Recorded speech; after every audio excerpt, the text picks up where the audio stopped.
Back speaking with Andy Carroll from Mosman Oil and Gas on JustStocks this morning. Andy, good to see you. Good to see you, Andrew. Yep, catching up, Andy, on the back of your March quarterly out this week. You're seeing an increase here in your US production. Tell us a bit more. Yeah, we're pleased to have good progress there. The goal there is commercialization, which is either increased production means increased revenue, and we're looking at the potential sale of that asset. So pleased to see that continued improvement in production there. Now, look, your comment in the RNS, you're seeing increasing production in the States while progressing helium exploration in Australia. Just give us a quick recap on your assets there. Yeah, so there's a lot of market interest in helium. We're an early mover into that area with EP145, where we have 100%, and EPA 155, where we also have 100%. But in terms of funding, both of these have a farm out agreement to provide the funding, which takes the weight off us having to look at where the money's coming from. That's been sorted out. So we're particularly keen on EP145, which is adjacent to the Mereenie gas field. Has 2 wells drilled already, which encountered hydrocarbons. And as far as I can tell, every well that has been tested for helium in the Amadeus Basin has demonstrated helium.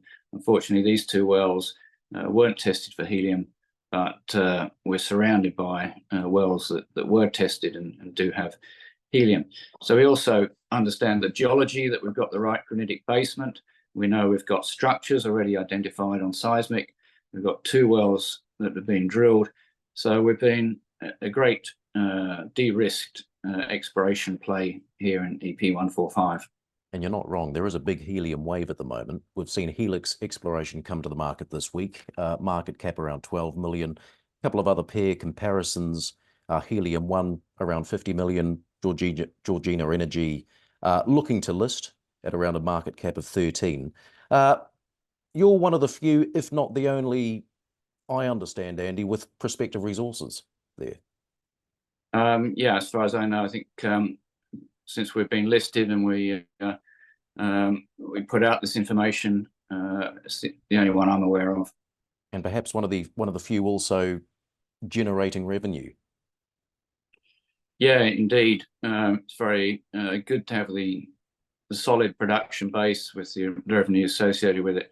So yeah, last financial year, over $2 million of revenue generated, and a gross profit of over $500,000. So I'm not aware of any of the other exploration companies that have that underpinning of revenue. That really helps in terms of going forward, covering the inevitable costs of being listed and running a company. And going forward with the helium exploration, just remind us, Andy, what are the next steps? I know you're awaiting ministerial approval. Are operations dependent on that coming through? No, we're progressing with operations. We've already started buying the equipment necessary, and we're finalising the approvals process, and that program is on track to acquire additional seismic mid this year, and we're already looking at where to drill. We've actually got a pretty solid database to work from with existing seismic and 2 successful wells, but we will be fine-tuning that and looking forward to drilling and testing, and with a high probability, or a good chance, in our view, of helium adjacent to infrastructure. And as you said before, the Amadeus Basin, it's a well-known helium hotspot. Yeah, indeed. It's got some of the highest helium concentrations at nearby wells. And there's a helium production facility up in Darwin, existing infrastructure with a pipeline from Alice Springs, well, from Mereenie, in fact, and Alice Springs through to Darwin. But yeah, some very significant helium numbers encountered in nearby wells. Great to see you, Andy. Thanks for your time. Thank you, Andrew.